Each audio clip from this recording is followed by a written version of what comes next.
pistol past my helmet, feel it shove me slightly to the left with each step. A storm was coming. My eyes were drawn to the horizon to my right, to the dark, roiling clouds that filled the sky. A monolithic, black shape was just starting to protrude from those clouds. I had no idea what it was. Some kind of ship, maybe. I didn't look over long. Too much to worry about right here, right now. At first, I didn't notice that the ground was shaking. I was running too fast, and I thought the shaking was just from my own movements. But then, a sinkhole opened up about 20 meters ahead, just off to the right. A slug, bigger than any I had seen so far, came launching out of the black rock. It was white-hot, in burrowing mode, with steam flowing from its body. It towered above me, just this giant, evil maggot straight out of nightmares, the size of a dreadnought starship. Not even my Atlas would have been able to handle this. Folds opened up in its skin, and multi-headed alien crabs connected by dark cords leaped away from it, oddly reminding me of paratroopers making a jump. They were really big crabs, as in Atlas 5 big. Their massive pinchers snapped at the air, their giant mandibles chomped in anticipation. The things cut us off from the MDV. Alejandro, Tahoe, and I fired off some shots, but the 9mm pistols we had left were useless against these bigger crabs. We were forced to backtrack. I tripped. Alejandro was at my side instantly, helping me to my feet. A crab slithered right up to him from behind, mandibles open wide.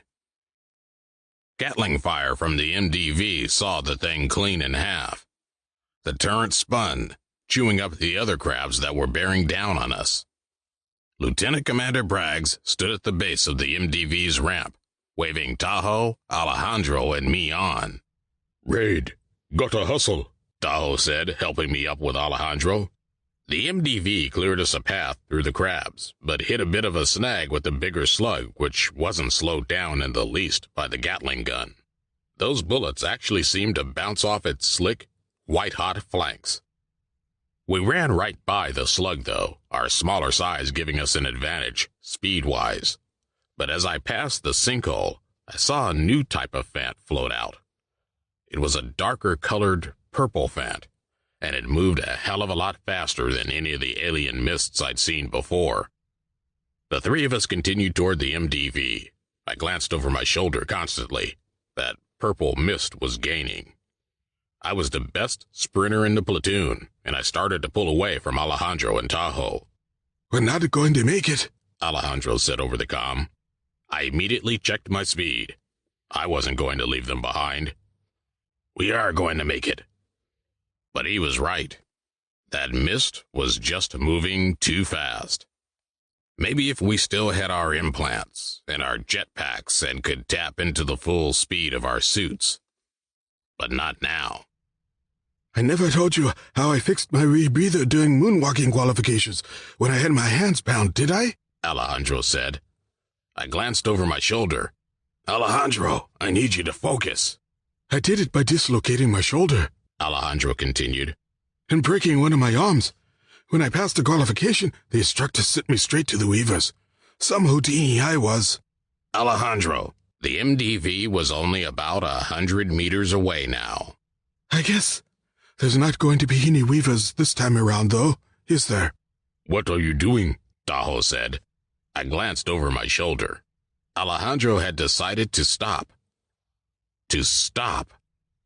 I halted, turning back. "We can make it, Alejandro."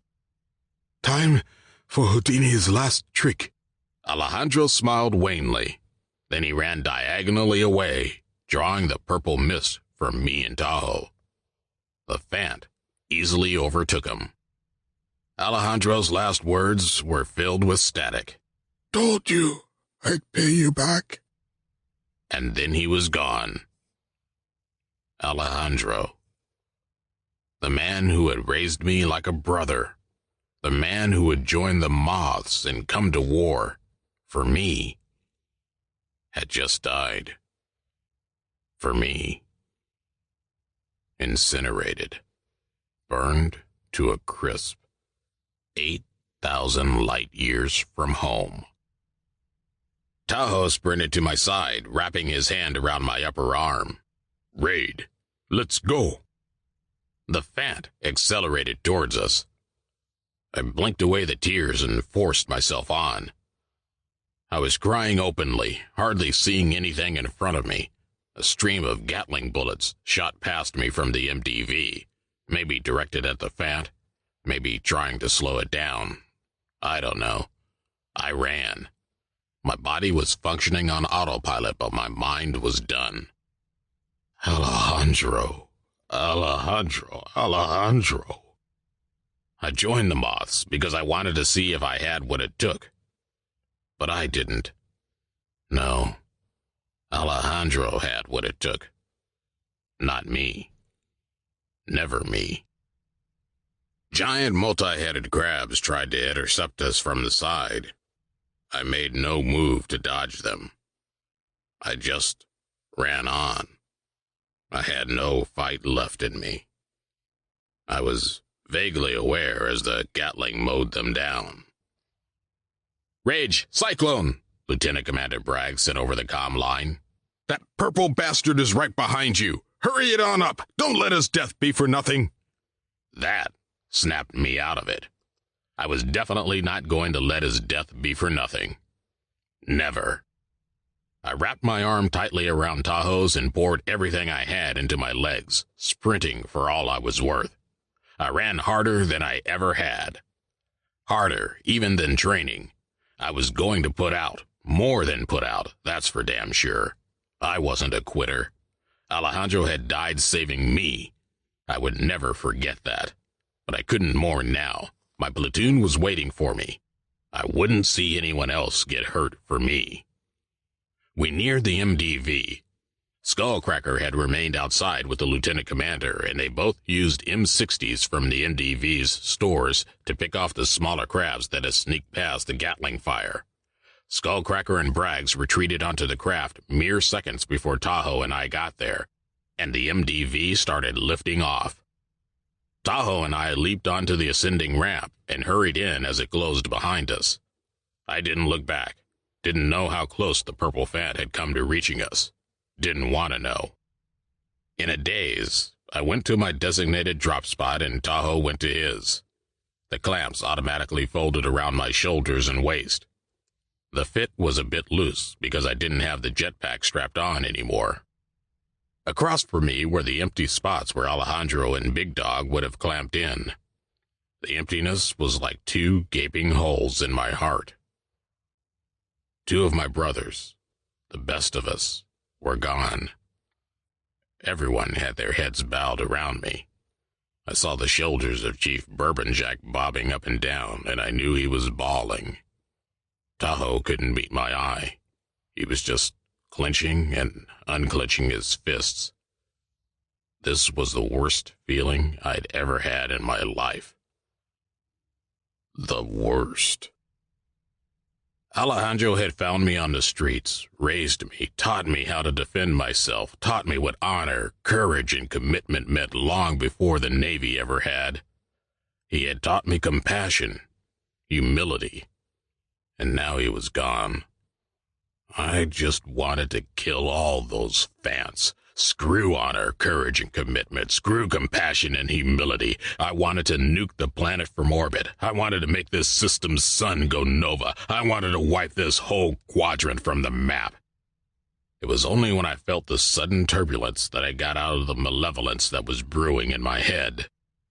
The MDV tossed back and forth, bouncing and jostling everyone. I was repeatedly slammed against the restraining clamps. I liked it. Suited my raging mood. "Mordecai, what's going on up front?" Chief Bourbonjack bellowed. "Just the usual bit of turbulence in the polar mesosphere, sir," Mordecai said. "Nothing I can't handle." "Then handle it." How are the comms? Manic asked Snake Oil. Snake Oil looked up. His eyes were red. Still static. The interplanet, it's completely down. We gotta get through to the ship sometime, don't we? Manic said. You're assuming it's still there. It's still there, I said angrily. I refuse to believe that Alejandro sacrificed himself just so that we'd die in the inn, stranded here. Besides, Shaw was on the ship. Shaw. I couldn't lose her, too. It would kill me. The MDV cleared the atmosphere. Looking through the portal across from me, it was a relief to see the triangular shape of the Royal Fortune. The jury-rigged privateer seemed undamaged as far as I could tell, its navigation lights flashing in calm counterpoint to the turmoil I felt inside. I heard Snake Oil gasp beside me. Had he received some message from the ship?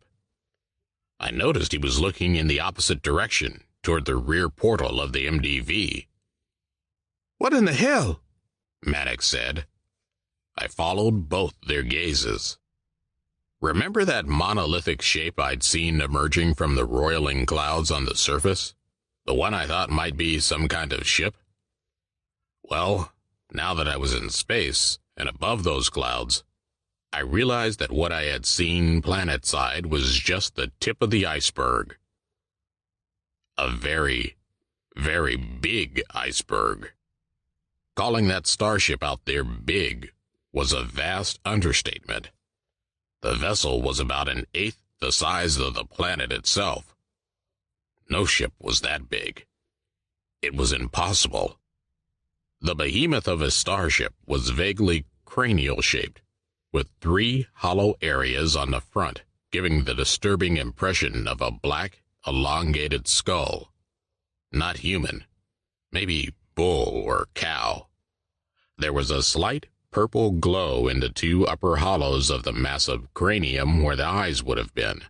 There wasn't a mouth, or teeth, or anything like that, but rather some kind of pyramidal protuberance. The part of the ship I had seen while planetside would have been the chin of that skull. Black clouds still roiled about that chin near the surface, maybe because of the ship's sudden entry into the atmosphere. Or maybe the clouds were particles thrown up from some kind of impact with the planet's crust. The ship's surface seemed to be covered in markings of some kind, but when I zoomed in to the maximum extent of the lens in my face mask, I realized I was wrong. There were no markings. The ship was comprised of metallic lattices, overlaid, one atop the other, 10,000 layers deep, giving the impression of a solid surface when viewed from afar. The best part? Inside that 3-dimensional lattice were entire areas of glowing blue or purple vents. At least we know why the SKs got the hell out in such a hurry, Trace said. Someone else already owns this gas station. I've reached the Fortune, Snake Oil announced. He shared his connection on the platoon line. Black Cadillac, this is Golden Arrow. Request permission to dock immediately. Permission granted, Golden Arrow. A female voice, calmly intoned. Wasn't Shaw. Be advised that we are initiating deorbital pre-burn. ETA to escape velocity, approximately 30 seconds. It's going to be a hot dock.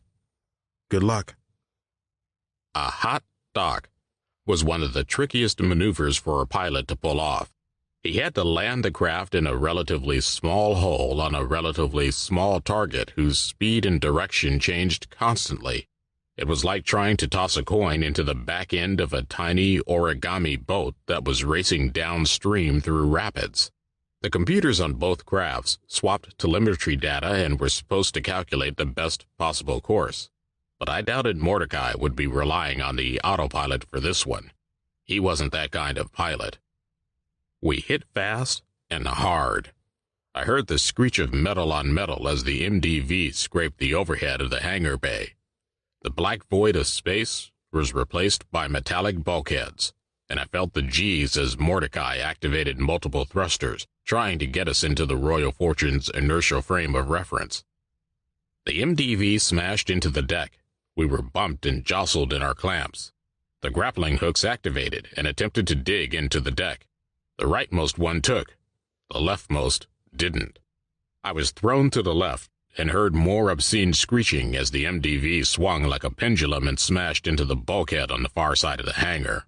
The vessel finally came to a halt. Christ, TJ said. Nice driving, Mordecai. Next time I feel like practicing a helo dunk, I know who to look up. No one bothered to wait for the bay to repressurize. We hurried outside into the artificial gravity and decamped in the airlock. When the bioscans declared us free of contaminants, we entered the ship. Outside the hatch, we took off our helmets and met with a security detail. The officer in charge led the lieutenant commander and the chief away, presumably to the bridge, while the rest of us were escorted to the berthing area. Bulkhead seals had to be opened and closed to let us pass because the ship was operating under high alert. The security man told us we were lucky the captain hadn't just left us in the airlock. At the berthing quarters, I went to the desk and put on the A-rail glasses, since my implant was still out. I logged into my account and pinged Shaw. I wasn't blocked anymore. Good. Raid? She said in sub-vocal mode. I was so worried. I'm sorry about before. Listen, we can talk later. I cut her off. Just get me a feed to the bridge. Cochlear and retinal. And so she did. I piped it onto the view screen on the far wall for my platoon mates. They all deserved to know what Alejandro and Big Dog had died for. You're just in time, Captain Drake said. Shaw glanced back. Lieutenant Commander Braggs and Chief Bourbonjack had entered. Sit rep, Lieutenant Commander Braggs said. Situation report. I was surprised he was being so calm about it. Myself, I would have used a slightly different turn of phrase involving the F word. A moment, Commander, the captain said. Shaw glanced at the main view screen and at the cranial-shaped black ship that ate up the stars. Her eyes dropped to the complex network of astrogation controls as she did her job babysitting the navigational AI. That's right, the captain said. Nice and easy, astrogator? Nice and easy, sir, Shaw said. The planet and the cranial ship slowly receded as the Royal Fortune backed away. Just where in the hell did that thing come from? Lieutenant Commander Bragg said, not as calm as he let on then. My words exactly, Captain Drake said. It just materialized out of nowhere about 40 minutes after you entered the mine shaft. One moment, there was nothing but empty space in front of us, and the next thing we know, this skull ship appears right on top of the planet. Nearly choked on my coffee when I saw it. They came in on a slipstream, the lieutenant commander said. I was certain he had been bawling beside me in the MDV along with the chief, but you wouldn't know it now from his confident manner or the authority in his voice. That was why he was the lieutenant commander, I guess, and I was not. I was barely keeping it together as it was.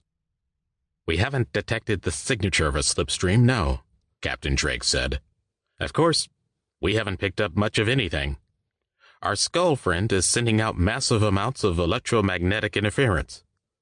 The working theory is that these guys possess stealth capabilities far in advance of anything we've ever seen. They're not SK, that's for sure. Then what are they? You tell me, Commander. You were down there. What did you see? What did I see? Braggs was quiet a moment. Hell, Captain. I saw hell. The planet and the cranial starship above it continued to recede. I look forward to your debriefing, the captain said. Bring us about, astrogator. Plot a course for the gate. Emergency speed. Aye, aye, sir. Shaw made the requested changes to the ship's course and acceleration. They've made no aggressive maneuvers? Lieutenant Commander Bragg said. That's the thing. From the sound of it, Captain Drake was nervously thrumming the handrest of his chair. All this time, the ship has just been sitting there, driving its keel into the planet's crust like we don't even exist. Hasn't paid us the slightest bit of attention. They were damn well paying attention to us down there, I can tell you that, Lieutenant Commander Bragg said. Any answer to comm attempts? No. Captain Drake sounded weary. Either they can't acknowledge our communications or they won't. The planet and the ship were gone from the forward view screen now, leaving only stars. Shaw spoke. Speed 1/3 and rising, Captain. G-dampeners are still at 100%. Good, the captain said. The enemy ship is making no attempt to pursue, someone behind Shaw said. And I'm still not reading any weapon signatures. That doesn't mean a thing, Captain Drake said. Who's to say their weapons aren't equipped with the same stealth tech as their ship? We could have 10 enemy torpedoes on our 6 at this moment and we wouldn't even know it. No, ladies and gentlemen, I won't believe we're out of the woods. Not yet. Not until we've passed through the gate and blown it to hell behind us.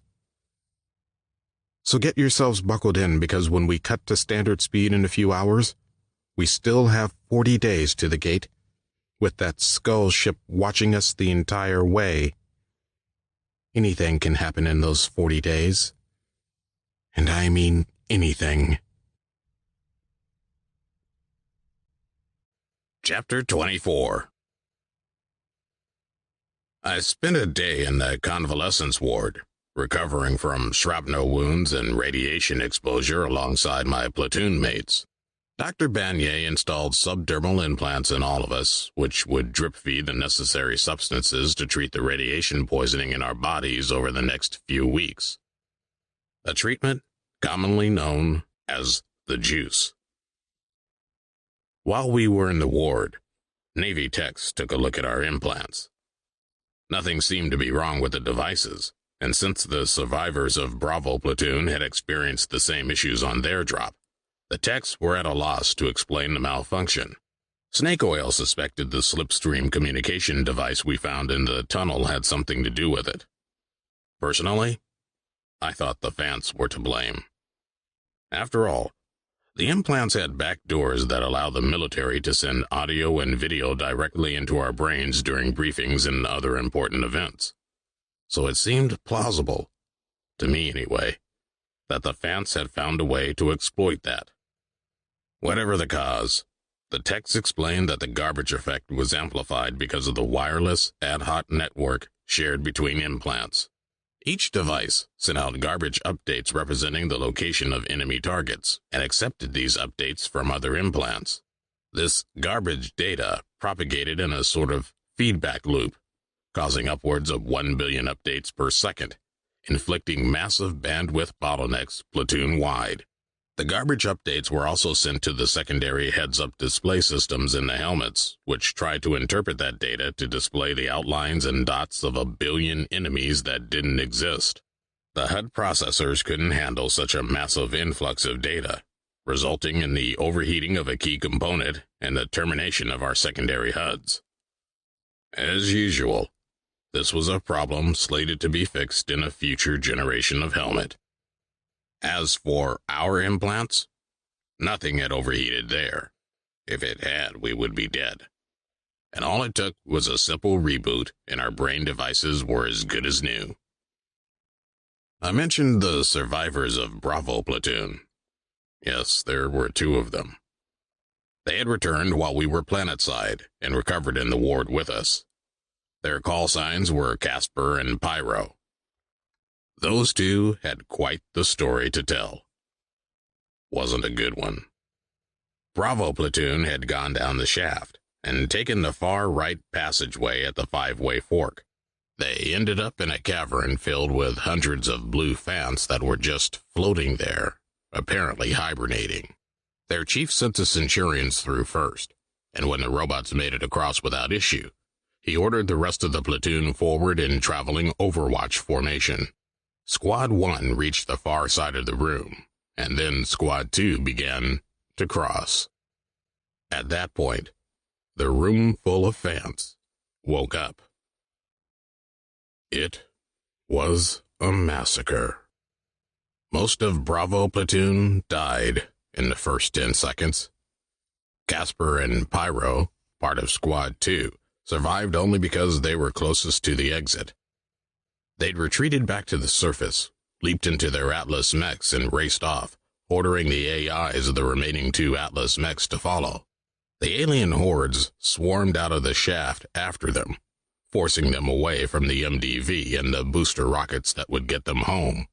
They were harried and pursued for several hours, and lost contact with the 2 AI-driven mechs. When the alien creatures finally gave up the chase, Casper and Pyro made their way back to the booster payloads and launched the Atlas V's. Without a communications man to boost their interplanet node signals, they hadn't been able to get in touch with the Royal Fortune until they were in orbit, at which point the limited range of the wireless ad hoc network built into the Atlas V's took over. They arrived at the Royal Fortune just before the Skull ship appeared, while we were in that same mineshaft they had vacated. It was strange, because our follow-up robots landed about 2 hours after Bravo Platoon had stirred the pot, so to speak, and everything seemed calm to us. Tahoe theorized that the behavior was similar to the defense reaction of a disturbed anthill or beehive. The ants would switch en masse to defense mode via chemical markers and stridulation, and when the perceived threat was neutralized, the ants would clean up their dead, and then the bulk of them would immediately return to zombie or hibernation mode. To me, comparing an alien species to a colony of ants or bees was a bit short-sighted, but I guess Tahoe raised some valid points. Not that I cared all that much. My grief wouldn't let me. The day after I was released from the convalescence ward, there was a funeral service on board for our fallen brothers, comprised of the remaining members of Alpha and Bravo Platoon. There would be another burial when we arrived on Earth, of course, for the families, but this burial was for us. We gathered around an empty coffin, which would serve to honor Big Dog, Alejandro, and the rest of Bravo Platoon. Lieutenant Commander Braggs gave a speech, but I didn't really hear it, lost as I was in my own memories of the man I had loved as a brother. Everyone here was a brother by now, of course, but Alejandro had been closer to me than anybody else. Lieutenant Commander Braggs wrapped up. This is the part of my job I hate the most, saying goodbye to my teammates, my fellow brothers, and I do so with a heavy, heavy heart. Farewell, brave members of Team 7. You will not be forgotten. He observed a moment of silence. Please, each of you step forward and tell us a little something about the men we all loved. And so, we all took a turn, saying a few words or relating a short vignette, thanking the fallen for making a difference in our lives. Face Opera's eulogy for Big Dog was particularly moving, and TJ had some surprisingly heartfelt words for Alejandro. After each man finished, he tossed his golden moth badge into the coffin. That was one of the biggest honors we could bestow, offering up those badges that meant so much to us, those badges we'd earned through sweat and blood. Still, to be honest, it felt somehow like we didn't deserve those badges anymore, that we'd let our teammates down. At least that's how I felt. Tahoe came forward. I remember when me, Alejandro, and Raid first joined Team 7. We were so wide-eyed back then. We got hazed almost every day, and we got it good. One time, a couple of the senior members woke me up in the middle of the night, brought me out to the pool, and started drown-proofing me. Alejandro had heard the commotion, and when he saw what was going on, he came right down to the pool and dove in with me to take the hazing. Can you believe that? He could have stayed warm in bed, could have slept through it. Instead, he got up and dove into the freezing cold and drowned right along with me. Tahoe gingerly lowered his badge and sighed. I wish I could have been there for you when you needed me the most, my spirit brother. I wish I hadn't let you down. Chief Bourbon Jack laid a hand on Tahoe's shoulder. "It's not your fault, son. It's not your fault." I stepped forward and approached the coffin. 15 golden moth badges caught the light inside. Tahoe's words pretty much sum up everything you need to know about Alejandro. He would have drowned for any of us. I swallowed, fighting back the emotion. And Big Dog? Well, Faceopper's speech? Can't top that. I kept my eyes on those badges. I didn't think I could look at anyone, not without choking up, surrounded as I was by the teary-eyed faces of men who never cried for anything. I thought I was the one who'd have to shoulder the blame for both their deaths. I thought I was the one who'd have to suffer in my head for what happened. But I realize now that I'm not alone. We all feel it's our fault. We're all suffering in our heads. I slammed my moth badge into the top of the coffin and let the pin in bed. Big Dog and Alejandro were the best of us. Shaw was waiting for me in the corridor outside by a hull window. We'd patched things up since I got back, and she did her best to comfort me now. Not with words, but with her presence. She smiled at me, holding back the tears, and gave me a hug. "I don't know what I'm going to do without him," I told her. I gazed out the window over her shoulder at the myriad stars, and I knew Alejandro had attained a star of his own. Time heals all wounds, they say. It's true. Painfully and slowly, but true. It took a whole 7 days for me to make love to Shaw again. A whole 7 days of regret and self-pity and guilt before I started to see a glimmer of light, of hope, and begin the long trek back to the world. I was in a deep, dark place, but I made it because of her. I talked to her about what happened almost every day, and she listened. That's all that really needs to be said on the subject. We've all known grief, some of us quite intensely. We cope. We have to. It's part of the human condition. 20 days into the return flight, TJ and Bender, plus a couple of AIs and fleet cryptologists, finally cracked the decryption codes on the SK implants and pieced together what happened 8 months before we arrived.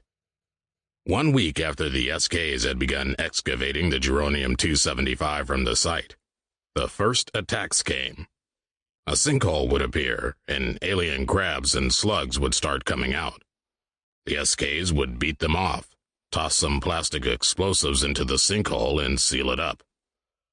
The attacks proved little more than a nuisance at first, easily handled by rockets and Gatling guns and the ample supply of SK bioweapons, which included, among other things, the hyena bear creature we had encountered.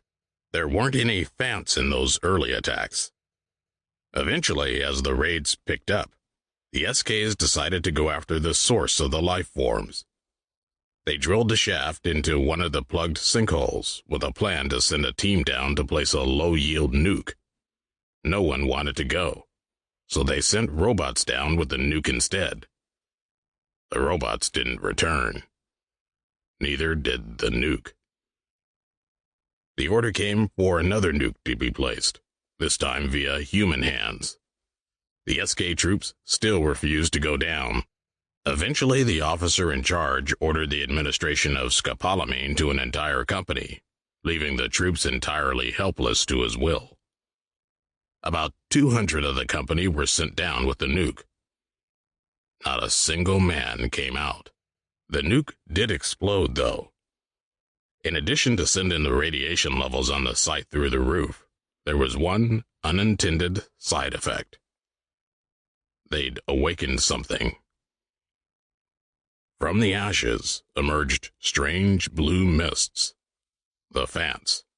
My name stuck and seemed to be the official designation for these incorporeal aliens now.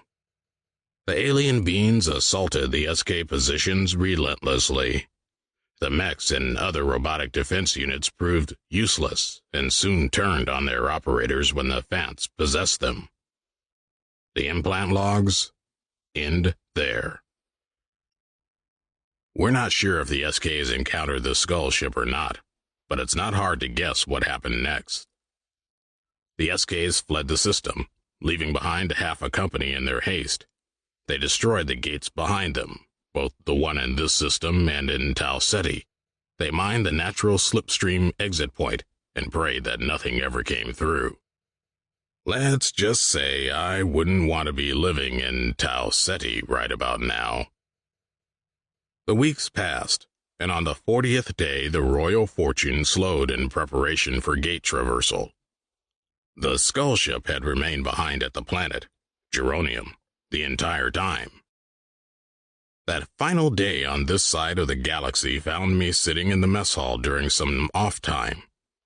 ETA to the gate was approximately 45 minutes. I was reflecting on everything that had happened, the discoveries made, the battles fought, the friends lost.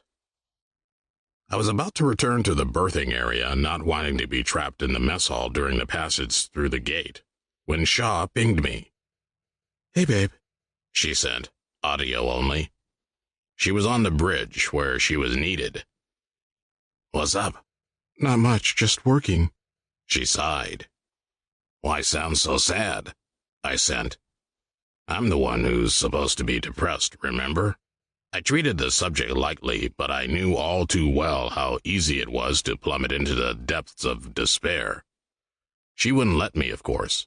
While Shaw was here, I'd never retreat to that deep, dark place I'd gone to after Alejandro died. That place of regret and guilt that not even meds could rouse me from. At least I hoped I wouldn't. "Do I really sound sad?" she said. "Yeah." "Oh, well, there's something I have to tell you, actually." I laughed. "What, you're pregnant?" "No, silly. Can't you be serious for once?" I tapped out a staccato rhythm on the tabletop with my hands. She hated it when I did that.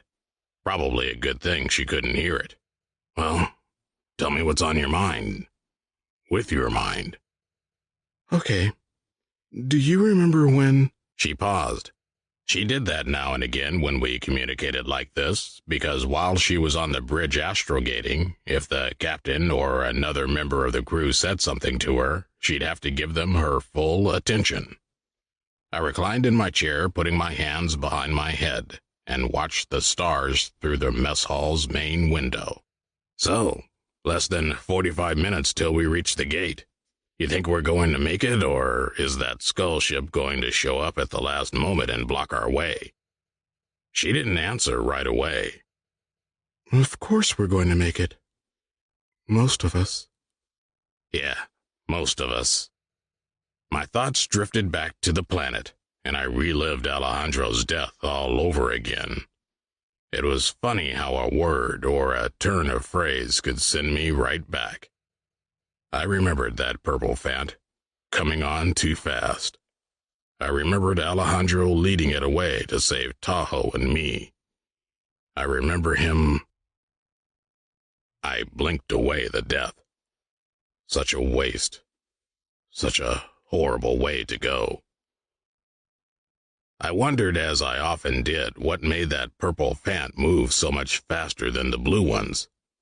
I wondered what I could have done to save him, if I hadn't let my mech get possessed. Speaking of which, whenever I thought about those possessed mechs, especially the Bravo platoon ones, something tugged at the back of my mind. Something about what Pyro had said about his escape. Something important. But for the life of me, I could never quite figure out what it was. "I don't know why I waited so long to tell you," Shaw was saying. "I should have said something last night when we were together.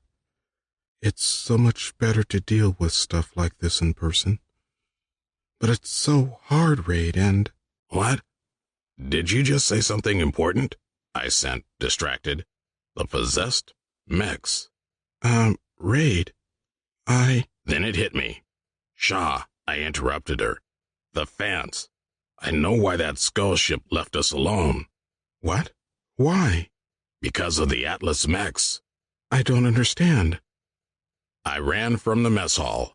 Remember how I told you that you can't tell when a Fant has possessed a mech? Because the profiles of the Atlas Fives are too big and completely hide the things?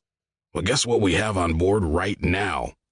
2 Atlas Fives, courtesy of Bravo Platoon's survivors. But that doesn't mean there are Fants inside. Yes, but something Pyro said makes me think otherwise. Probably should sound general quarters. Send my chief to the launch hangar, would you? Okay, Raid. But what are you going to do? Just checking something. Send him, please. A technician was running a diagnostic on Ladybug, Mannix Atlas V, when I got to the launch hangar. The repairmen had done a bang-up job on the thing. The mech looked like new, save for a few scratches and dents and a leg that seemed slightly off-kilter from the rest of the body. I glanced at the storage alcoves beside Mannix mech, where the 2 Atlas V's brought up from the surface by the survivors of Bravo Platoon were moored. All 3 mechs looked completely normal. Yet, any one of them could be housing a Fant. Maybe all 3 of them. I kept myself at a distance. Shouldn't you be in your berthing area preparing for the gate jump? I told the technician. Just getting in some last-minute fixes, sir, the technician said, with the usual respectful tone the crew displayed toward moths. Become a sort of obsession for me, fixing up Ladybug it has. You make it sound like you're the only one who's worked on the mech. Well, he grinned sheepishly. That's because I am, sir. I pursed my lips and regarded his work. Not bad. What's Ladybug's operational status? I noticed that the weapons had been detached from the mech's arms. That was standard safety procedure during diagnostics. You didn't want weapons going off while you were working on a mech. There wasn't even a deployable ballistic shield. The other 2 Atlas V's had their weapons and shields fully attached, however, but not in the gun-on-hand position. Except for the left leg, she's running almost perfectly, sir, the Atlas technician said. I started walking toward the far side of the hangar. I could see the dents and runnels torn into the deck from where we'd crash-landed the MDV on the return trip from the planet. And what's the problem with the left leg? Well, I'll need to put in a new hip servo motor eventually. I salvaged a lot of parts from AFID and 3D printed almost everything else. Unfortunately, we're low on printer material, and the CAP has ordered all non-essential print jobs placed on hold till we're back. For some reason, repairing the Atlas V's is considered non-essential. Yeah, sometimes priorities are pretty whacked shipboard, aren't they? Isn't that the truth? Excuse me, sir, what are you doing? I just opened up the jumpsuit closet. I hadn't received word about a spacewalk, the technician continued. I didn't answer him. I put on the thermo body undergarment, then slid on the lower torso assembly. I shrugged on the hard upper torso and twisted it into place with the lower torso. The technician stood up. Sorry, sir. I'm supposed to order you to stand down.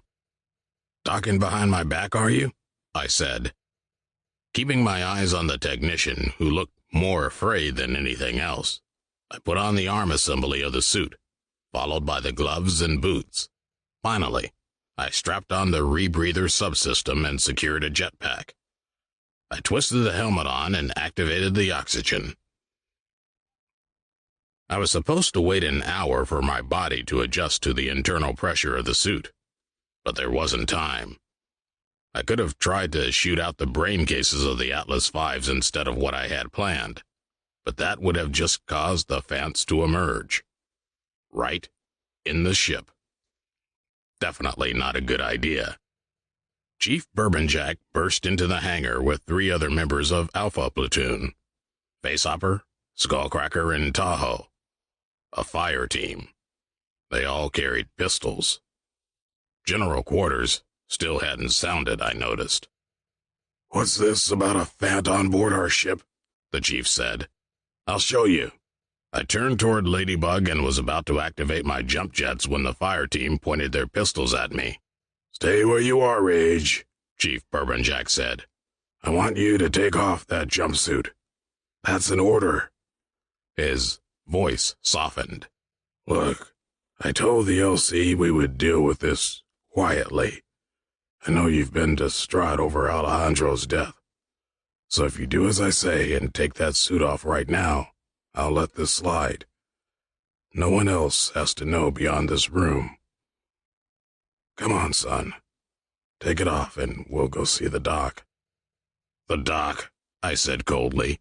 "You think I'm delusional?" Chief Bourbon Jack shook his head sadly. "You've been a wreck since Alejandro and Big Dog died. And now with what Shaw's doing, you've snapped." "What do you mean, what Shaw's doing?" Chief Bourbon Jack scrunched up his nose like he was confused. He glanced at Facehopper, who shrugged. "I didn't have time for this. Look, you've all fought at my side. You know me, and you know I'd never let you down. Believe me when I tell you that the ship is in danger. All of humanity is." "Raid," Tahoe said. Like Alejandro before him, he'd never quite gotten used to calling me Rage. "Listen to the chief. We're here to help you, not hurt you. Take the jumpsuit off. We'll go back to the berthing area and sit the gate jump out. We can talk about—" "There isn't anything to talk about. We have to keep those Fants where they belong, on this side of the galaxy. I'm not backing down on this." "You think there are Fants in the Atlas Fives, do you?" the chief said. He walked toward the mechs while the rest of the fire team kept their 9mm trained on me. He reached Ladybug and rapped on the metallic leg piece with his knuckles. "Anyone home?" He glanced at me, eyes twinkling. Then he turned toward the technician. "Open her up." The technician obeyed and the cockpit folded open. The chief climbed the support rungs on the right leg and peered inside. "You see? No mist. Look in the small gap beneath the open hatch in the hull. Is the brain case surrounded by blue glowing mist?" The chief peered into the gap. "Nope. The brain case is just fine." "What about the other two?" Chief Bourbon Jack nodded at the technician, who activated the cockpit releases on the 2 Bravo platoon mechs. The chief climbed the rungs of each Atlas V in turn and peered into the cockpits. "Nothing. No blue mists around the brain cases. There's a little condensation, but that's about it. Satisfied now?" Well, that was certainly unexpected, but it didn't mean I was wrong. There were lots of places a Fant could hide inside a mech. The chief leaped down to the deck and nodded at the technician. "Close them up." The cockpits of all 3 Atlas V's sealed. "Now, stand down, Rage." I glanced at Facehopper, Skullcracker, and Tahoe, at the pistols they had aimed at me. I smiled sadly. "If you have to shoot me, then do it now, because I won't stand down." I looked pleadingly at Tahoe. "You know me. You know me. I wouldn't do this if we weren't in danger." Something occurred to me about what Pyro said. When he ran into one of the mists during his escape, he thought he was a dead man, but he kept running and got away. I believe he was wrong. He didn't get away. I believe the Fant stowed away in his mech without him noticing. When a Fant invaded Hornet, it went straight for the brain case and left me alone. If I hadn't had my eyes inside the cockpit, I would have never seen it do that. The problem is, the mechs are too big and hide the profiles of the Fants, unlike the smaller Centurions. I'm telling you, there's at least one stowaway Fant inside this hangar." "What if you're wrong?" Tahoe said. "Then court-martial me." "You're already going to be court-martialed," the chief growled.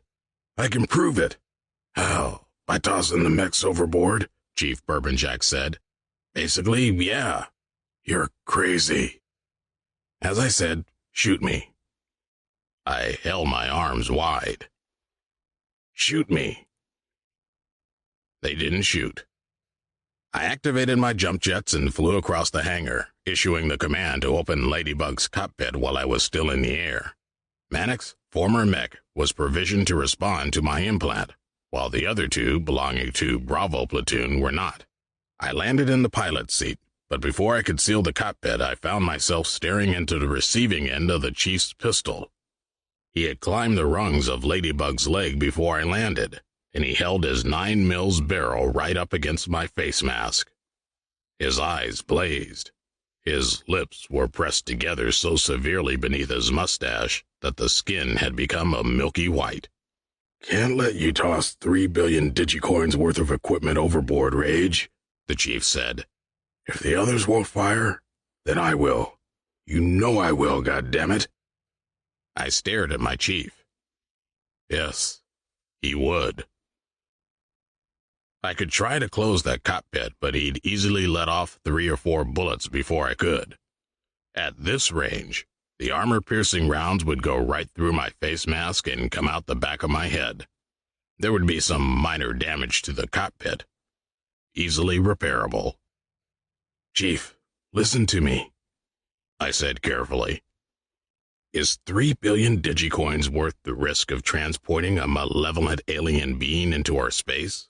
A potentially invulnerable alien that can dissolve human flesh at a touch and possess our robot support troops, our Atlas Fives, and use them against us? Do you really want to be known as the chief who allowed this threat into our space?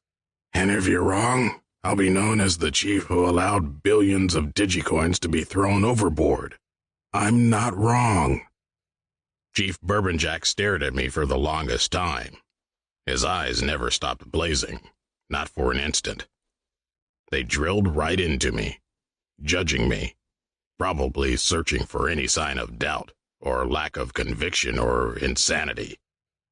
You're going to make me shoot you, aren't you? The chief said. I didn't know if he expected an answer, so I didn't say anything.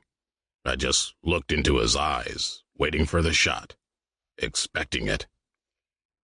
If I had to die for what I believed in, then so be it. Damn it. He pointed the pistol upward, away from my face, but still ready to bring it down at a moment's notice. I've seen that look before in the eyes of trainees during trial week. Trainees who would rather die than give up their dream. You're not going to back down, are you? You really believe you're right? I do. Look, if I'm wrong, I'll spacewalk out and retrieve the mechs. Okay, Rage. Okay. I'll humor you. God damn it. He lowered the weapon and then climbed down Ladybug's rungs, boots clanking with each step. Clear the deck, people. We're depressurizing this bunghole. He glanced at the Bravo platoon Atlas Fives. Never liked those mechs anyway. Seated there in the cockpit, I peered into the small crack beneath the open hatch in the hull of my mech, gazing into Ladybug's innards, and I noted that there was no mist surrounding the brain case. Though I suppose that didn't mean too much. As I said, there were many places a Fant could hide in these things. I sealed the cockpit, and the internal layer of the mech took hold of me, and its sight became my sight. I stood to my full stature, and Ladybug obeyed. I felt the usual sense of power and invincibility. When the chief shut the airlock behind him, I walked the mech over to the hangar control console and interfaced with my implant. Or I tried to anyway. I'd been locked out of the controls. I sent Chief Bourbonjack a message over my helmet comm. Chief, can you— Warning, a female voice echoed in the hangar. Depressurization commencing. Hangar atmosphere venting overboard. Warning. I glanced back at the airlock and saw the chief peering through the portal. He nodded when I caught his eye. I walked Ladybug toward the mooring area of the Bravo Atlas Fives. The technician had been right. The left servomotor pulled to the left, so that I had to correct my path every few steps. Which mech did Pyro ride, do we know? I sent over the comm. The one right in front of you, Chief Bourbon Jack sent back. Wolf. I went to the indicated atlas and paused in front of it. There was no sign of any Fant. Well, just because I couldn't see it. I tore open the fuel lines that fed its jump jets. Then I bent the barrels of the Gatling guns, the launch tubes of the Serpent launchers, and the nozzles of the incendiary throwers attached under each arm. Satisfied that the mech was properly disabled, I hooked my huge hands beneath the Bravo mech's elbows and lifted. The stress that heavy load placed on the individual joints and servomotors of Ladybug was mirrored in the resistance the internal actuators applied to my body, so that it felt like I was lifting a moderately heavy weight. The whole point of that resistance mirroring was to prevent a pilot from overloading and damaging his Atlas V, so that if I tried to pick up an MDV, for example, I'd really feel it. I reached the hangar doors, which still hadn't opened, I might add. Chief? For a second, I thought the chief had changed his mind about this. And then... Warning. Hangar doors opening, the female voice echoed. Warning. A flashing red light activated somewhere in the overhead as the hangar doors parted down the middle. Since the air in the hangar had already vented, there was no explosive decompression or anything. The artificial gravity remained constant. I stepped forward until I stood right on the edge of the void. I held Wolf outside the ship. I pushed forward, releasing my grip. The mech floated away. I waited a few moments, wondering if the mist would make an appearance or if the mech would try to fight back. But Wolf made no movement. No Fant emerged from it. The lifeless mech just floated away. Congratulations, Mr. Galal. You just threw out 3 billion digicoins worth of UC military equipment. The chief's voice came over my helmet speaker. It wasn't lost on me that he'd called me Mr. Galal instead of Rage. Not to mention, both are enlistments. Sir, You what? Made a mistake? Yeah, big time. I hope you're pleased, because now we'll get to attend each other's court-martials. I'm shutting the hangar doors, dumbass. Step back. Wait, Chief, I said. What about the other? Warning. Hangar doors closing, the hangar voice intoned. I activated my jump jets and flew across the hangar, landing beside the second Bravo Atlas V. Look, Mr. Galal, Chief said. You've already thrown out one multi-billion digicoin mech. Let's cut our losses and end this while we're ahead. You never know. Maybe the Navy will grant us some leniency, make our jail sentences lighter, mitigating circumstances and all that. I don't know why you're so worried, I said. I've got jump jets. I can retrieve the mechs. Ah, I see. So I tell the captain that we have to delay because you threw some mechs overboard. Well, I got news for you. He's not going to stop. Not now. You go out there, we're not waiting for you. And that means you're not going out. So stand down, goddammit. You're wrong. You just can't see it. You're blinded by grief. I looked at the remaining Atlas V. The chief was probably right. No Fant had stowed away on board. I wanted so badly to avenge Alejandro and give his death some meaning. But I was wrong. And if I couldn't go out there and retrieve that mech, there was no way I was going to make things worse by tossing the other mech outside. I was done. The chief was right. All right, Chief. I'm going to... Then I realized something. Wait a second. Which mech had condensation around its brain case? Mr. Galal, I've just about had it with... Chief, humor me a while longer. Which mech did you see condensation in? Tell me why you want to know. Because a Fant would probably appear as a liquid in a human-friendly environment. Condensation? The chief sounded stunned. Bingo. So which mech? Was it Pyro's, the one I just threw off the ship? There was a long pause. "No," the chief said. "I saw condensation in the mech right in front of you." I glanced at the hangar doors. They were 3/4 closed. I still had time if I was quick. But what if I was wrong? "Mr. Galal, do not touch that mech. I say again, do not." I reached around the second Atlas to tear open the jump jet fuel lines. The Bravo platoon mech exploded into action. Its arms rammed into Ladybug's chest piece, sending me flying backward across the hangar. I slid to a halt near the opposite bulkhead, my body scraping a long runnel in the deck. "Holy shit!" The chief's voice was full of static in my helmet. I started to get up. My vision filled with digital snow and white noise consumed my hearing. I raised a hand in front of me as if to shield myself from the garbage patterns that wouldn't go away, even when I closed my eyes. "Zulu Romeo Lima." The command words shut down my implant. Sight and sound returned. I was staring at the inside of my cockpit.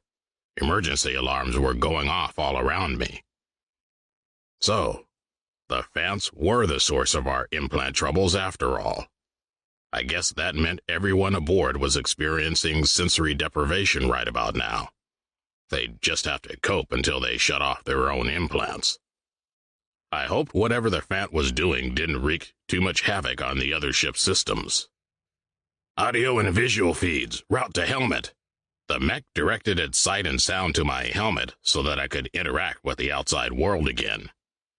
I noted that the backup HUD in my helmet was disabled again. I stood up. I'd forgotten how heavy these mechs felt when controlled without the implant. My body would adapt to the sensation soon enough. General quarters sounded. "This is not a drill," came the voice over the main circuit. "This is not a drill. General quarters, all hands." The Bravo Atlas hadn't made any other move. That pinched head merely stared at me, yellow eyes now active and glowing eerily. It was waiting for me to make my next move. It could have easily taken me down while I recovered from the implant overload. Maybe it was trying to communicate with me, or maybe it was trying to give me a chance out of some alien sense of honor. I don't know. Either way, that was a mistake on its part. I sure wasn't going to show it the same mercy, and I sure didn't want to talk to it, not after what its kind had done to Alejandro and Big Dog. The hangar doors thudded shut. "Chief, get those doors open," I said into the helmet comm. He'd have to get the captain to authorize an override, now that General Quarters had sounded. The possessed mech was still waiting, motionless.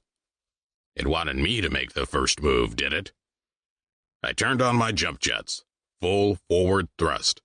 I hurtled across the hangar. The Bravo Atlas swiveled a Gatling gun into its left hand. My first instinct was to activate the ballistic shield built into my own mech. But then I remembered that all weapon and shield loadouts had been removed from Ladybug for the technician's diagnostic run. I had no shield. And no weapons. I kept my forward thrust on at full. Almost there. The possessed Atlas brought its Gatling to bear. I collided with the mech. The two of us smashed into the far bulkhead. I clambered to my knees instantly. The possessed Atlas below me steered its Gatling barrel toward my chest. I wrapped my hand around the tip of the barrel and bent it.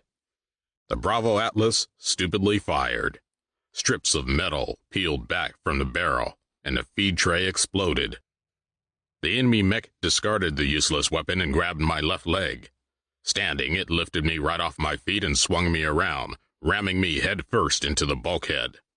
It was still hanging onto my leg and hoisted me up again, this time hurling me into the deck, then the overdeck, then the bulkhead again.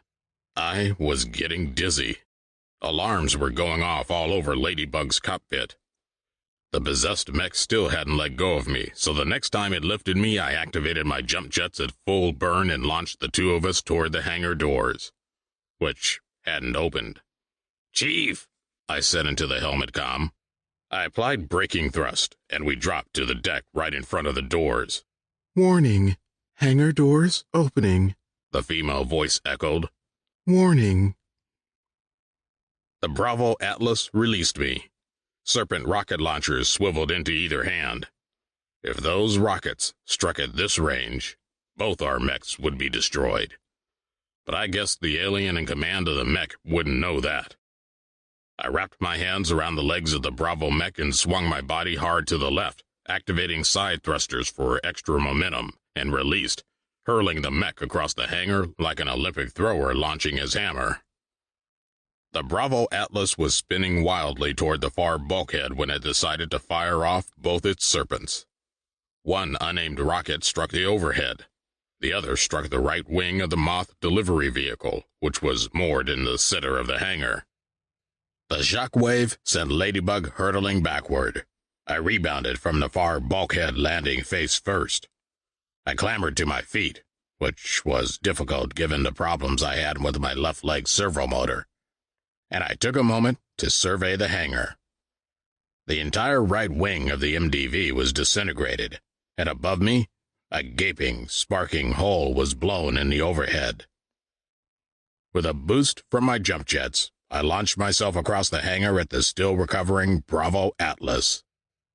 I smashed into the mech as it rose. The two of us toppled to the ground. I got up on top of it and grabbed the tubes of the serpent launchers with both my hands and bent them out of shape. Satisfied that my opponent's rockets were disabled, I wrapped Ladybug's arms around the midsection of the Bravo Atlas and lifted the thing into the air. It slammed its arms down, trying to break free of my grip. I swiveled around and fired my jump jets, hurtling the two of us toward the now open hangar doors. The possessed mech shot off its own thrusters, lowering our combined trajectory.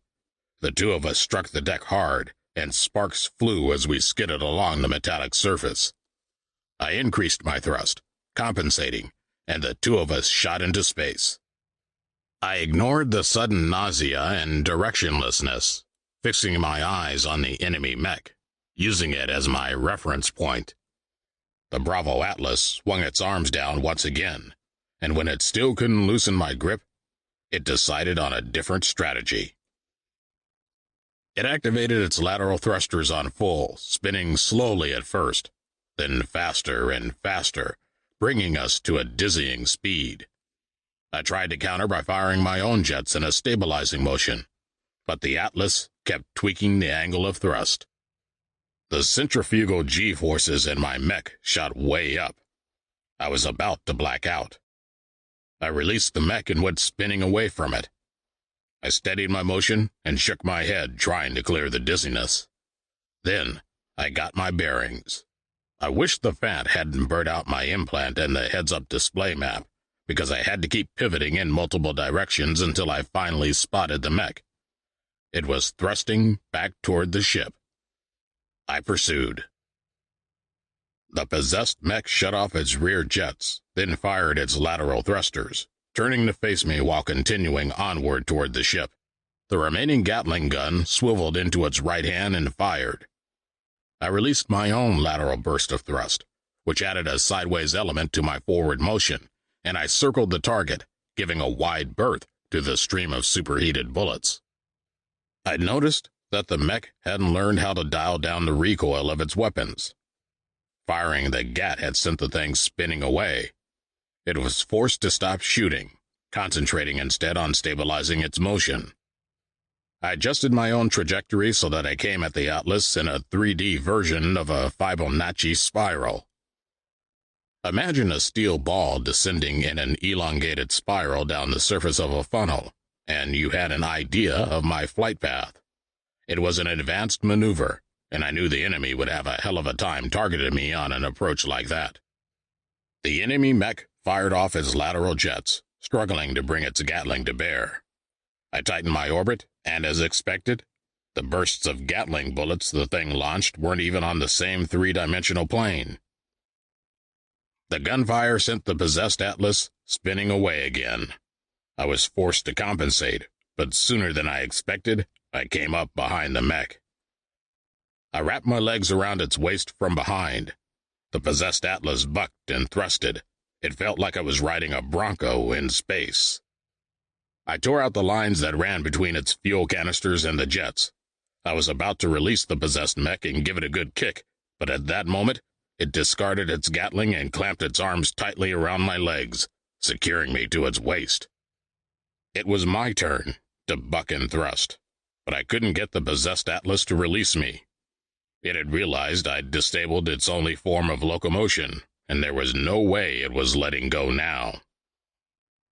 The two of us were spinning on an odd axis, and the stars seemed to be orbiting around us in a helical pattern. I was feeling more nauseous than ever, and did my best to focus on the enemy mech below me. That's when I saw the blue mist. The Fant had decided to abandon the Bravo Atlas. The mech still had its arms firmly clamped about my legs, and no matter how hard I tried to break loose, I couldn't budge. The mist floated toward Ladybug, steadfast, single-minded. I tried thrusting myself free. No use. I merely dragged the lifeless Atlas and the mist along with me. I was locked in. The Fant was going to take Ladybug. Well, if the damn thing wanted my mech so badly, it could have it. I turned all thrusters to full burn, intending to exhaust Ladybug's fuel supply. Then I locked in the controls and opened the cockpit. The vision feed from the mech winked out and the inner cocoon released me. What I would have given in that moment for a pistol to blow out the brain case. The hatch, unaided by gravity, had opened just a crack. I pushed on it, but could only force it to a maximum of 45 degrees, because the hatch lodged against the bulging jetpack of the other mech beneath me. I squeezed through the opening, passing dangerously close to the blue mist as it transferred into Ladybug. I was halfway through when I got stuck. I retreated a handspan and tried again. No good. There was only one way I was fitting through that half-open hatch. I unbuckled my jetpack. I disconnected my life support subsystem. I slid both assemblies away from my jumpsuit and into the cockpit. I tried again. There. That did it. I wiggled through the hatch and out into the void, being careful not to lose physical contact with the mech. I grabbed the hatch and turned myself around to retrieve the items I would need to live. The hatch abruptly sealed shut. The Fant had taken over. Ladybug batted me away, launching me into the void. Suit oxygen level 50%. The friendly voice in my helmet intoned. Looking down between my feet, I watched Ladybug and the other mech recede. The fuel burn ceased. Ladybug's lateral thrusters activated, and the Atlas turned slightly, aiming for a distant target I couldn't see from this angle. The Royal Fortune, probably.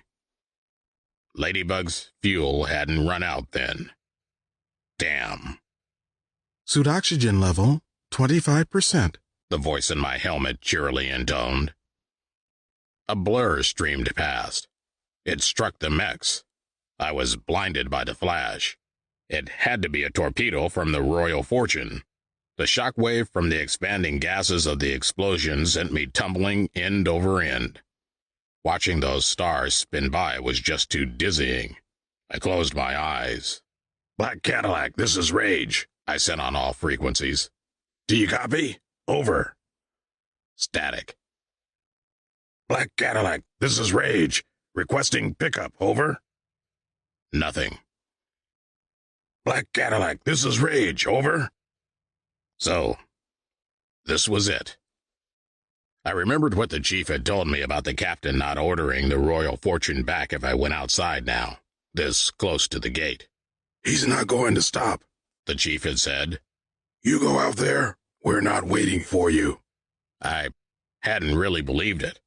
I was sure Tahoe or someone, anyone, would come back for me.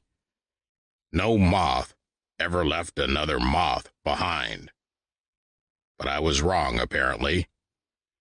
If he were alive, Alejandro would have come back for me, regardless of his orders. I remember telling him that one day he wouldn't be able to protect me.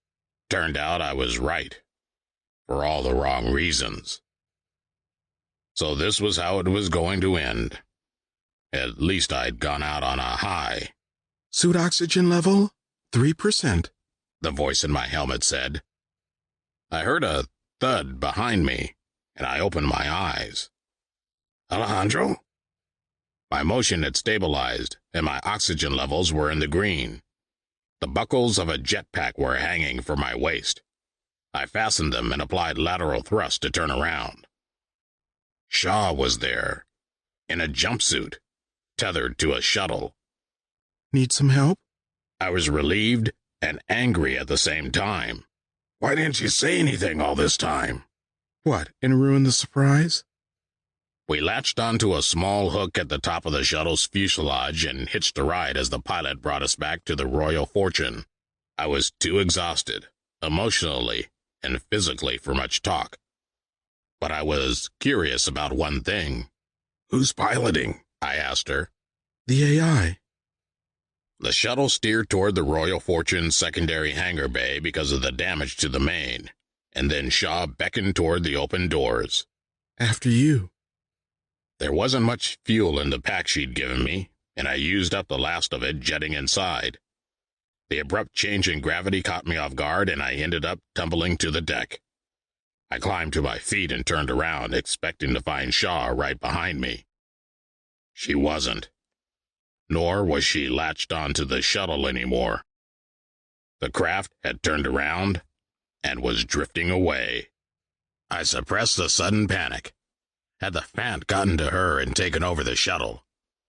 Shaw, where are you? I sent over the helmet comm. Everything's fine, Raid.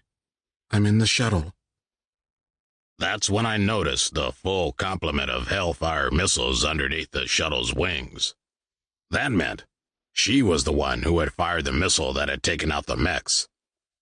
That also meant... Raid, she said over the comm. I have to stay behind. I tried telling you before. What are you talking about? Stay behind? It's my job to blow the gate on this side. I couldn't believe what I was hearing. No! I shook my head. Why would the captain order you to do this? Why not someone else? I can do it. The captain didn't order me, Raid. I volunteered. Actually, we all did. The bridge crew, we drew straws. I got the short one. It makes the most sense anyway. I'm the best pilot, and the best on the weapon systems. It should be me. I slumped to the deck.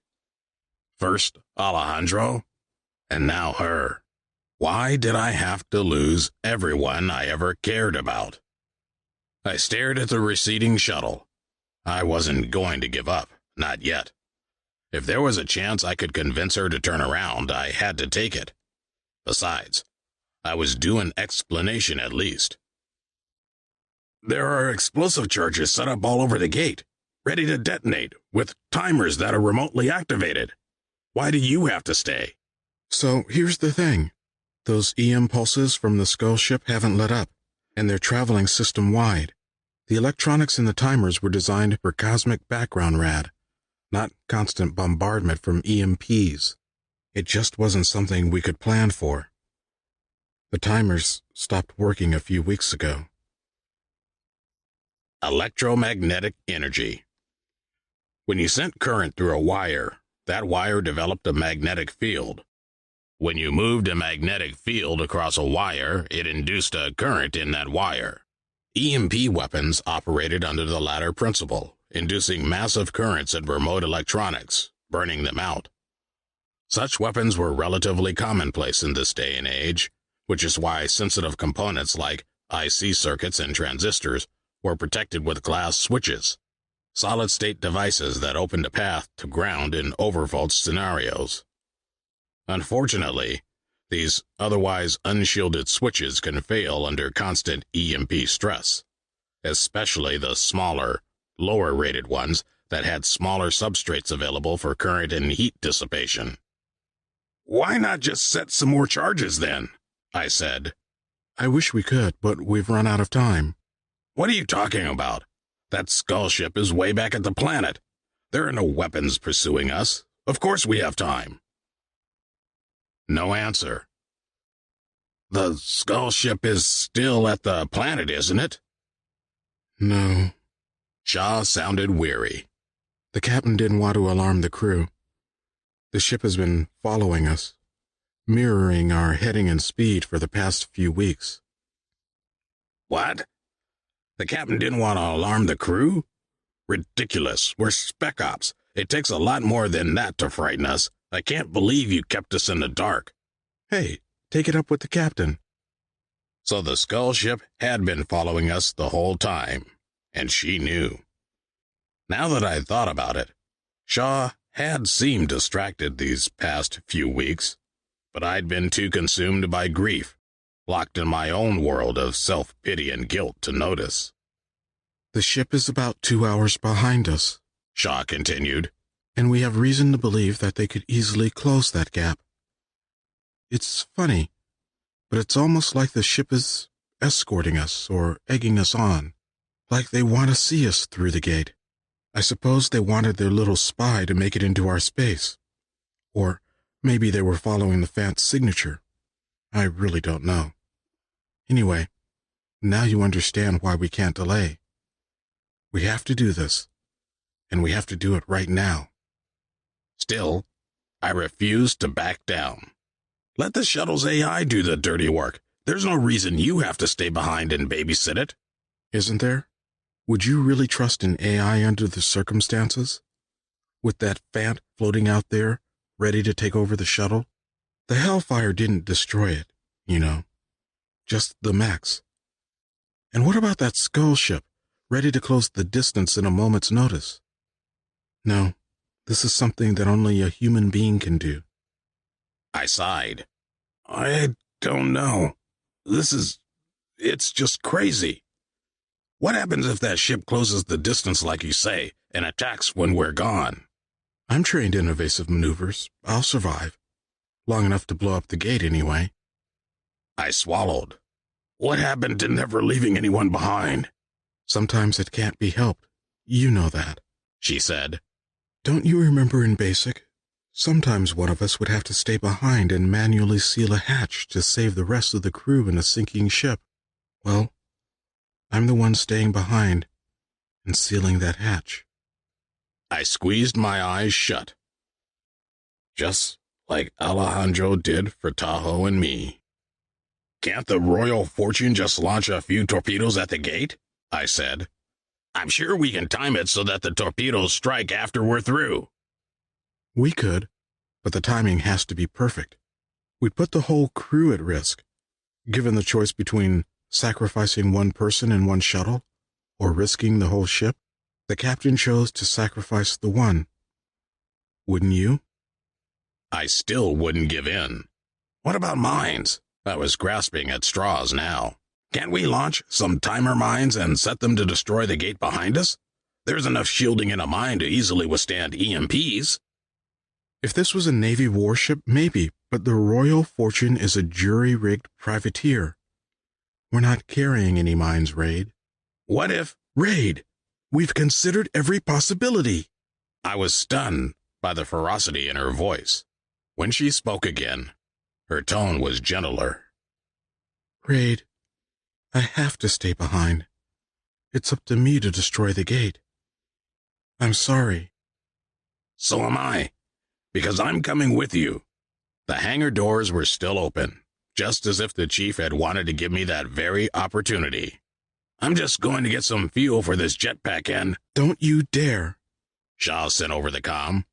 I'm launching my full complement of Hellfires the instant the Royal Fortune is through the gate. If you're out there in a jumpsuit, the shockwaves from the explosion will rip you apart. She paused, as if gathering her thoughts. Look, I purposely drained most of the fuel from that pack. I want you to stay behind. One of us has to survive. One of us has to go on living. And that's you, Raid. It has to be you. I suddenly felt extremely tired. like I was holding up the weight of the world and I couldn't do it anymore.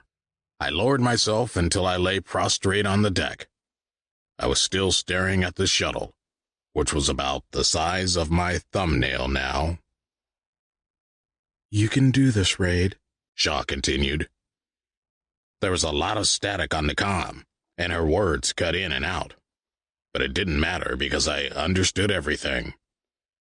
I knew her so well, and was so used to her voice and her every nuance of tone, that even when I missed part of a word, I knew exactly what she had meant to say.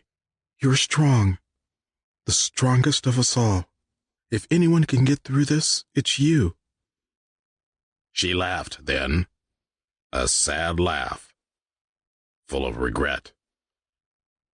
Look at me, trying to comfort you when I'm the one who's going to die alone, 8,000 light years from home.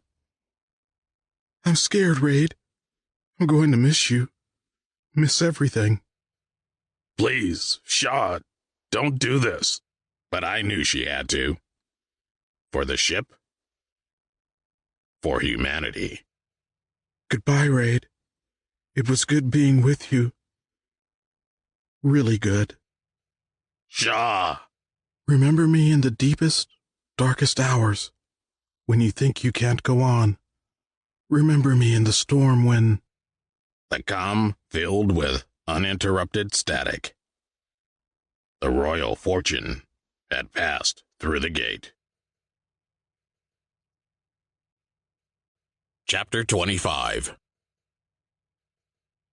When I finally got back to Earth, the brass tried to give me the Navy Cross.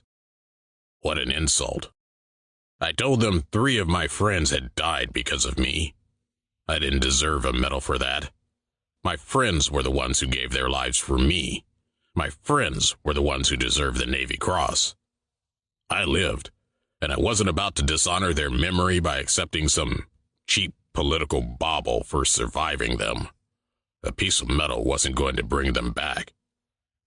Nothing would.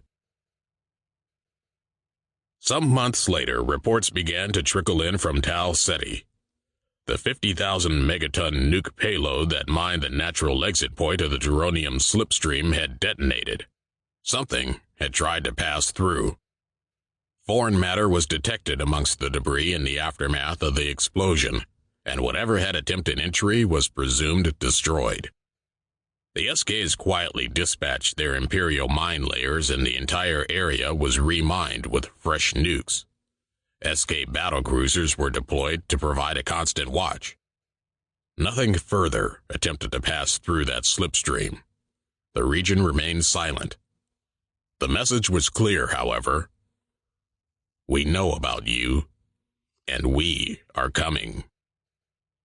It was difficult to keep a 50,000 megaton explosion hidden, given the technology available to professional and armchair astronomers alike, and theories spread like wildfire across the Undernet. Eventually, word got out about our secret mission and what we had seen. Pictures were shared of the black, skull-shaped ship known as the Great Death. Stories were told of the armies of hideous beings and the Yaguai, demons from the underworld with a particular appetite for the souls of men. Doomsayers spread the word. It was the end of humankind's glorious expansion to the stars, the end of life as we knew it. We'd awakened something on the far side of the galaxy that we should have left alone. We'd stepped too far, aimed too high, and the Great Death was going to come for us. Eventually. Maybe they were right. Maybe humankind was doomed. Maybe not. But if the invaders did come, I knew it was only a matter of time. Months, maybe years, before the moths were called in. But we would be summoned, in the end. It was inevitable. I was ready. I'm Raid Galal. I've come a long ways from the barrio I grew up in, and I'm a moth now. I pilot Atlas mechs. Let the enemies of humanity come. Because when they do, there'll be hell to pay. Epilogue. I opened my eyes. My fingers fumbled in the shadows, and I found the water canister. I took a long sip, then checked the craft's power cells. 30%. I adjusted the window's opacity dial, letting the sunlight pour inside. Then I went through the daily ritual of donning my jumpsuit. When I sealed the helmet and activated the oxygen supply, I took a long inhale of the iron-smelling air. While my body acclimated to the internal environment, I went to the pile of thick pelts I'd collected and started securing them to the suit's outer layer. The jumpsuits could adapt in coloration to match any terrain, of course, but I wanted actual fur. It confused the high bears sometimes. When the acclimation period was over, I depressurized the compartment and lowered the ramp. I walked from my metal prison to the bigger prison of the outside world.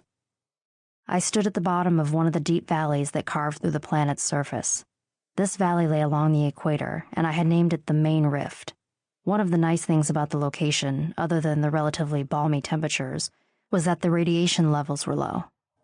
The long formapipe in the distance belched oxygen into the air. Not that it helped. The atmosphere wasn't breathable, and wouldn't be for a long while yet. Nor was the atmospheric pressure anywhere near Earth's. Ah, terraforming. Would that it were faster. Still, the formapipe did have a more immediate use. Whenever I needed to refill my oxygen tanks, that chimney was just a half a day's hike away. I stretched my arms. It felt good to step beyond the confines of the craft. Queequeg came to my side almost immediately, walking on the knees of his forelegs in submission. "Good morning, Queequeg." I scratched the animal's head. "Beautiful day." He groaned softly. My friendship with Queequeg was the only thing that kept me sane. I talked, he listened. Queequeg made me feel needed, gave me a reason to go on with each day. The animal was what I called a high bear. He had the elongated head of a hyena and the bulky torso of a bear. Thick black fur sheathed most of his body, and tufts of green hair tipped his knees, shoulders, and ears. SK bioengineering at its finest. I suspected Queequeg and his brethren contributed to the terraforming in some small way. Probably inhaled carbon dioxide and exhaled oxygen or something along those lines. But don't quote me on that. I'm no bioengineer. Plus, I don't have proper bioscanning equipment. The main problem with the high bears was that there was no one left to feed them now that the Sino-Koreans were gone. And they were hungry. They'd eat the beasts if they had to, or each other, but they much preferred human flesh, judging from the interest they always showed in me. I didn't have to worry about Queequeg, though. He thought he was human. Still, I had to be wary around him. He existed in a state halfway between a savage animal and a domestic pet, like his namesake from Moby Dick. Sometimes, if I tried to approach him after the frenzy of the hunt, he would snap at me and I'd have to talk so very soothingly to him. I watched the dark, roiling clouds in the distance. The sight gave me an uneasy feeling in my stomach. "Storm's growing," I said distractedly. Queequeg clacked his teeth in answer. If the storm swept this way, we might have to take shelter in one of the abandoned sinkholes that were common in this area of the planet. But they were never really abandoned, were they? My stomach growled, thrusting my gloomy thoughts aside. I said that the high bears were hungry. Well, so was I. "Come on, time to hunt." Queequeg stood to his full height and whooped eagerly. I hefted my spear, a standard-issue rifle with the long, sharp mandible of one of the beasts secured to the end with utility tape and superglue. A crude weapon to be sure, but I'd run out of ammunition a long time ago. I gave the campsite one last glance to make sure everything was in order. My gaze swept past the damaged shuttle, and not for the first time I wished the AI had awakened me from stasis in orbit rather than trying to land on its own. When my eyes passed over the intact cockpit glass, I saw a stranger in a furry jumpsuit peering back at me. Startled, I actually jumped, and when the stranger jumped too, I realized I was looking at my own reflection. I should have laughed at my own foolishness. I should have turned around and walked away, shaking my head. But I hadn't seen myself in weeks. I'd been avoiding it. But now that this reflection presented itself, I stared. And stared. Beyond that face mask, my features were so sunken, so gaunt, my hair such a stringy mess, that the person I once was proved unrecognizable. Who had I been? What had I become? I didn't even know anymore. No, that wasn't true. I did know who I was, who I am. I've gone to places I never dreamed I could go, scaled heights I never dreamed I could ascend, survived situations so dire and encounters so fierce, it's mind-boggling I'm still alive. I really should be dead. But I'm not. And you know what? I will survive this. I will endure. I will see Earth again. That's a promise. You can hold me to that. We all live our own lives in this galaxy. It just so happens that I live mine on a planet 8,000 light years from everyone else. For now. I have to go. It's time to hunt. Remember me in the dark nights when all hope seems lost. Remember me in the storm when you think you can't go on. Remember who I am and what I stood for. This is Navy astrogator Shah Chopra, signing off. This has been Atlas. Written by Isaac Hooke. Narrated by Rhett Samuel Price. Epilogue narrated by Katie Copperfield. Copyright 2014 by Isaac Hooke. Production copyright 2014 by the voice of Rhett. To all the moths out there, thanks for listening.